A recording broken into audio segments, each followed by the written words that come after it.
Zimrut. Montasho nanting akaya Over.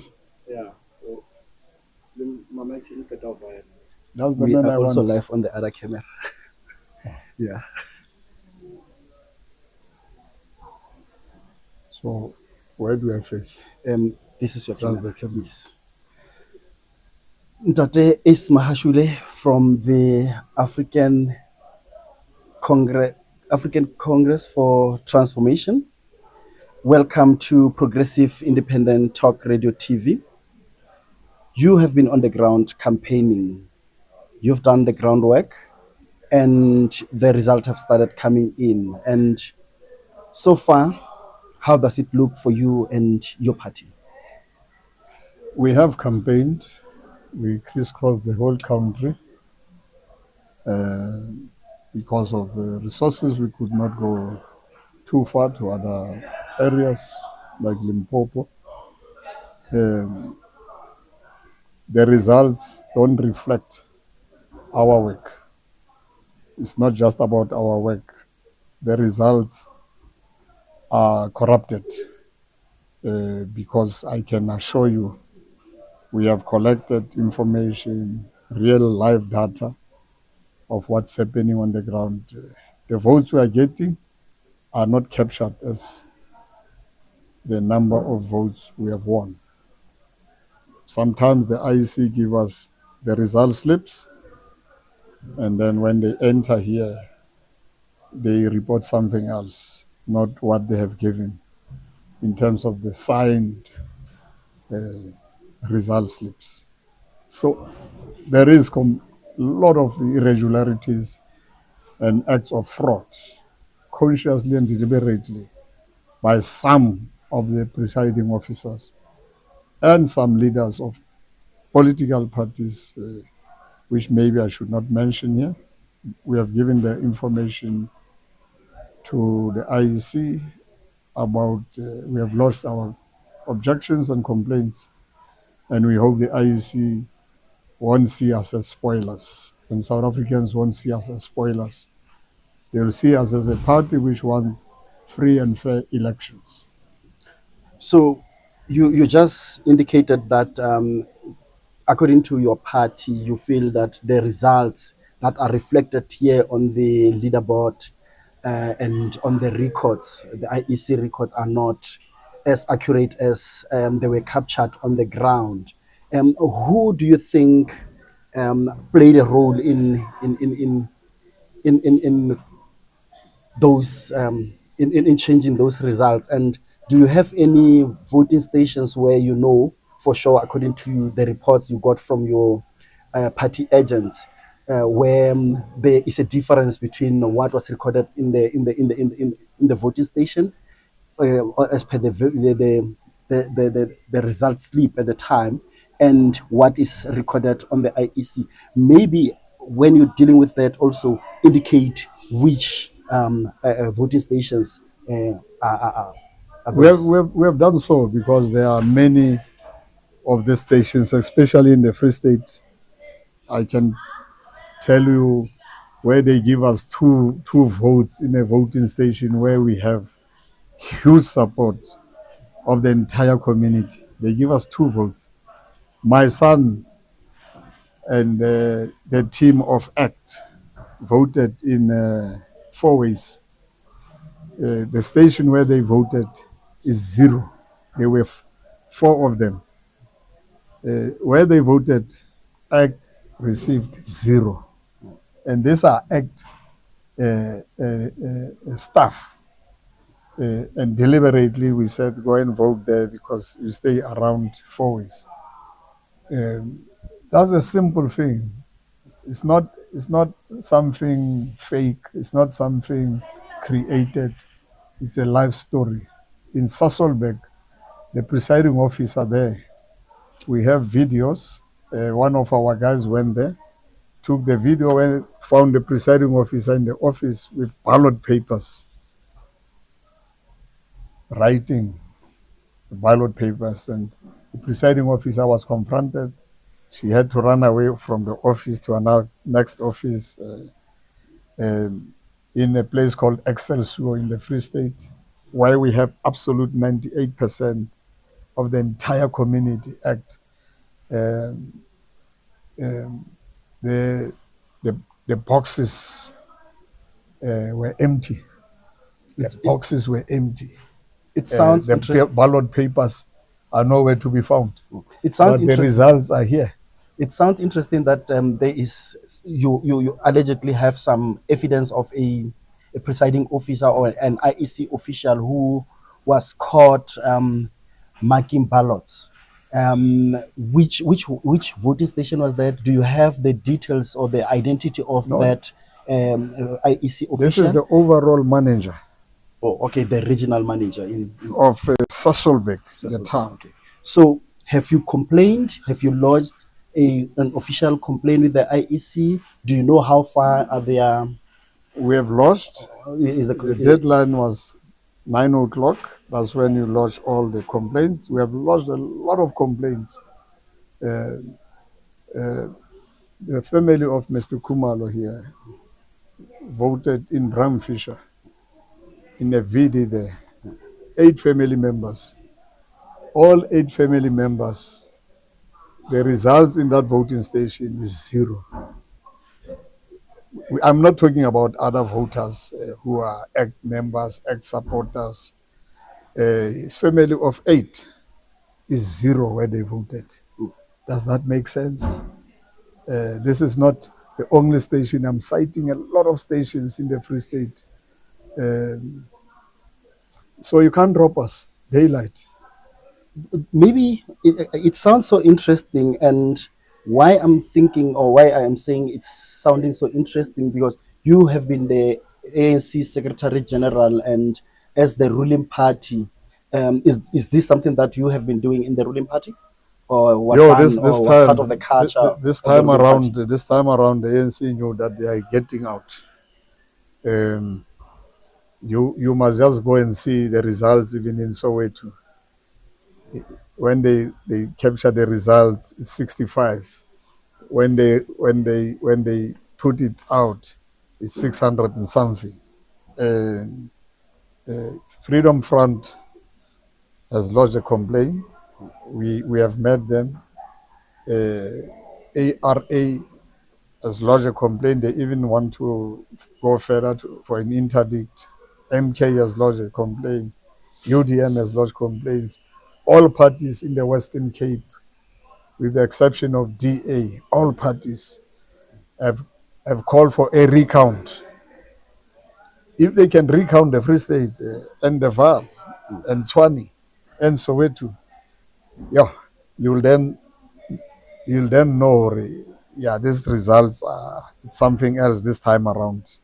And if this rigging has happened in the past, this time around, the eyes of South Africans, the eyes of political parties were wide open. So maybe if I may just follow up on that, are you then saying the rigging was not there in the past, but it's something that seemed to have just started now? Is that what you're saying? Let me talk about the now here, so that I don't get into the past and you say you did not report crime and therefore you are charged with It's interesting. oversight, like I'm charged with oversight in the Free State because I did not report crime. I don't know which crime, which I did not see. Okay, so let's go back to the formation of ACT and contesting for these elections. I want to believe you have a manifesto. What are the key priority areas in your manifesto? Of course, if you read our T-shirt, the back of our T-shirt, you find we act against education exclusion. So it means education is very, very key. It's a priority number one because through education, you can take your father, your mother, your brother out of shacks. You can take them out of poverty. Uh, when you spend money in education, you can't touch it, you can't feel it. But that's what any country which has been successful in the world has done. In Africa, the Zimbabweans did it during Mugabe's time. Rwanda has done it very well. And Rwanda even sent a lot of Rwandans to South Africa here for administration, first university, everywhere. You go back there, you go and see what the Rwandans have done with education. So priority number one, education. Number two, we act against economic exclusion. This is where we vibrate together with EFF, we vibrate together with MK, because 62 million population of South Africa, 58 black people, 56 black Africans, 4.5 million white. The economy is in their hands, property is in their hands, land is in their hands, everything, better life is in their hands. So economic empowerment, us participating and being the owners of the economy of South Africa as the majority indigenous people of this country is our priority number two. And we talk about another priority, land and jobs, because it goes together. We are saying, and with our experience in government, we were in government. I've been there for 28 years. So with that experience, we must give our people land. We must put services, water, electricity, roads, everything. Once we give them land and we let them, they will build their own. We must give them jobs. Okay, I think I must thank you for highlighting those priority areas of your manifesto. South Africa is But the last one, which is very key in our manifesto, is a better life for all, which the ANC has been talking about for many years. So better life means you never see sewerage spillage in a white suburb. You never see water shedding in a white suburb. You never see Apollo lights, high-rise mask. You only see that in the township. Yeah. And I know, in terms of the research we have done, they affect your eyes, that light of the Apollo. You don't see it in any white suburb. very true. You never see, I've said, when I was premier, at least somebody who was white who could actually clean my office and make tea for me. You never see a white person cleaning toilets. It's so interesting that you raise that, and I get to remember that, you know, in those setups, you know, when you've got external lights in your house, your neighbor will come to complain to say your lights are shining too bright. So that is one interesting point that you are making here. You may proceed. Yeah, you never see a person with white color, be it at municipal level, where we are leaders and governing. You never see a person with white skin cleaning toilets. At airports. Yeah. What is this that black color has done? Is it because we don't feel that we are important, that with mental consciousness? And that's where we want to focus on and give our young people that mental consciousness. The mind is something very powerful. It can take you out of poverty. Just before I move to my next question, but you just raised something very important, and I'm so sorry. I'll have to also refer to where you come from. I think both me and you can agree you cannot erase history. You have been in the African National Congress. You have been part of those that are in power or in governance. So where did you fail when you were there, or where do you think the organization failed in that regard, in terms of making sure that there are better services for everyone? When we were there, we did far better. I always say, let's go back to Mandela's era, reconciled us black and white.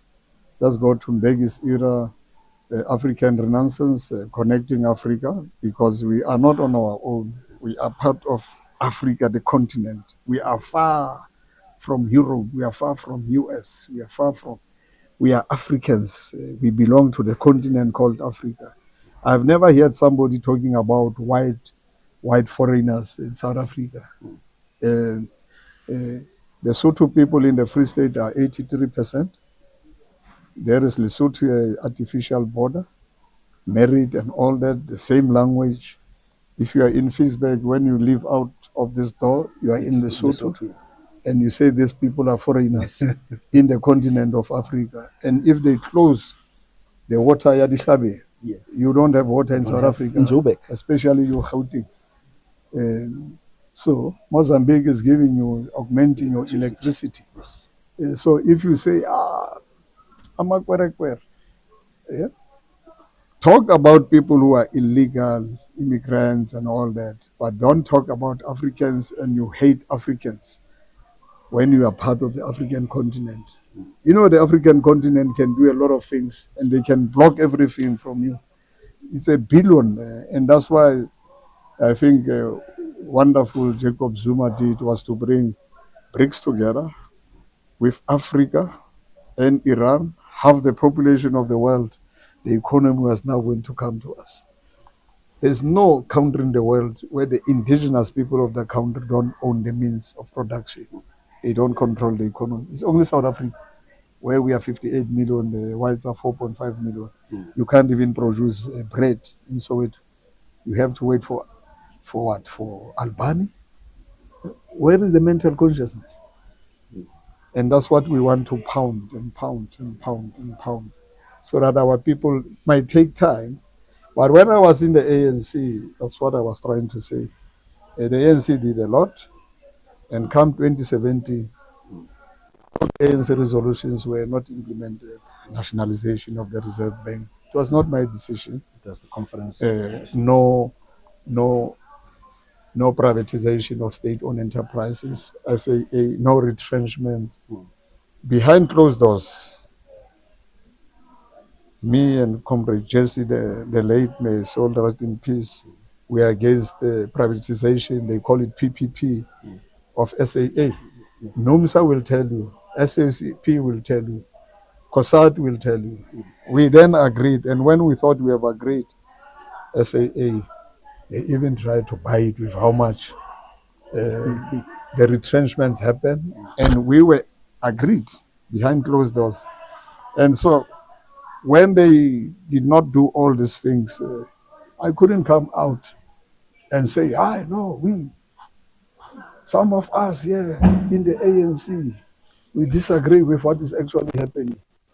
When poverty, not poverty, hunger, famine, let me not even call it hunger, famine started since the president now and the leadership took over from 2017. When did the middle class, so-called black middle class, collapse? When did people's houses and cars were repossessed? During this era. Go back to the era of Zuma and Mbeki. Black people were thriving. There was black excellence. Come 2017, the ANC, of which I was part of, in the ANC, you are defeated by majority, deployed, the Raider. And they say the Raider is one of the best. Were you not part of that decision because you were in the top seats? But I disagreed. No, there was a deployment committee chaired by the deputy president, of which my deputy was facilitating meetings of the deployment committee. I was focusing on certain other things. But when they reported to us that they are now deploying this director, we said, no, it can't happen. But the minister went ahead. I'm tempted to ask a very controversial question on that. Are you able to disclose who in that top executive of the African National Congress agreed to the deployment of the director? And who disagreed to that? No, I can't tell you who disagreed. But I can tell you that the deputy president was chairing the deployment committee. Did he agree? It means it happened. If I'm chair, if I'm chair the meeting, my brother, and a wrong decision happens, I will take charge. I will say, no, it can't happen. So black excellence was replaced with so-called white supremacy. And that's what has happened. You guys complain about Slahudi with no metrics. Nobody complained about somebody who went to SAA. Who's that somebody? Claude Musweni, No, no, I mean the SAA person. the white chap who was acting CEO with Metric. Okay. Yeah. Nobody says Steinhazen is matricless. Malema says Steenhuisen is Steinhazen, not you in are government. matricless. It's It's not in fine. No, government. no, I'm saying. But you say it's matricless. You say it's in government. But you say Zuma has standard three. Zuma doesn't know. An organic intellectual. Walter Sisulu had standard three. Moses Kotane has standard three. The best recognized leaders in the world. Yeah. Take somebody probably with a certification, doctorate, master certification. I'm not calling it education because there's a Certification, difference between certification and education. education. Very true. Jacob Zuma is part of that.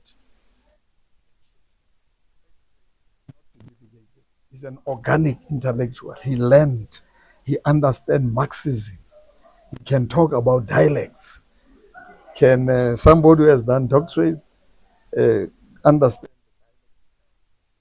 dialectical materialism? What comes first, matter or all those things? By the way, was the mentor to Nelson Mandela with Standard 3.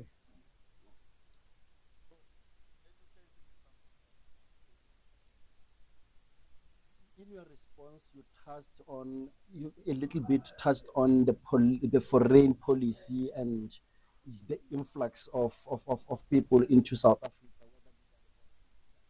I want us to look at the two. What is your view on the current foreign policy, the current South African foreign policy, and as act, are you happy with that, or are there some areas where you think need to be changed? And your view also on the influx of illegal and legal If you are into South government, Africa. if you are government, you don't complain. And the ANC majority party, you make laws. You don't go and complain that people are entering the country. You make laws and you implement the laws you have made. Every country in the world is faced with migration. It's not a South African phenomenon. It's a global phenomenon. So any government must implement and follow the law to But the are you latter. happy with the current foreign policy, South African policy, foreign policy? And if not happy, which areas do you think need to be changed? No, I think the foreign policies are excellent. And from time to time, material conditions. Remember, I'm a Marxist. And Marxist says material conditions determine the pace of struggle. What happened yesterday may not actually be the same today. And there are no contradiction. They call it negation of negation in Marxist terms. And there are no contradictions. So today things might be this way, the next day they are this way, because things happen in the world. There is nothing static. The world is dynamic, it moves on. Politics is like that. The laws are like that. Because human beings are human beings all the time, they are on the move. South Africa has been in democracy for 30 years now. And what do you think are the successes of the current government or of South African democracy? And what do you think should have been done better? And going forward, whoever becomes the ruling party or whatever coalition that rules South Africa tomorrow, what do you think need to be done to advance the lives of South Africans? You know, one day I'll have time and talk to you about. I so wish that Oliver Tambo was the first president of South When are you Africa. available for that? Yeah, We'll I gladly will be want to. available for that because Oliver Tambo understood the world. For more than 50 years, Oliver Tambo was the leader of the ANC, traveling the inside world. and outside, traveling the whole globe, understanding. Nelson Mandela was in prison. He did not understand what is happening in the Outside the world. walls. And what they did, they took Mandela, put him in a cell. They visited him all the time. Right? Oliver Tambo, injured stroke. That stroke was not just an illness. It's an injured stroke. Man-made. Yes. What happened to Chris Hani? So assassinated. deal with these people who might actually change the lives of a black man, of an African child. Do away with them. And what happened?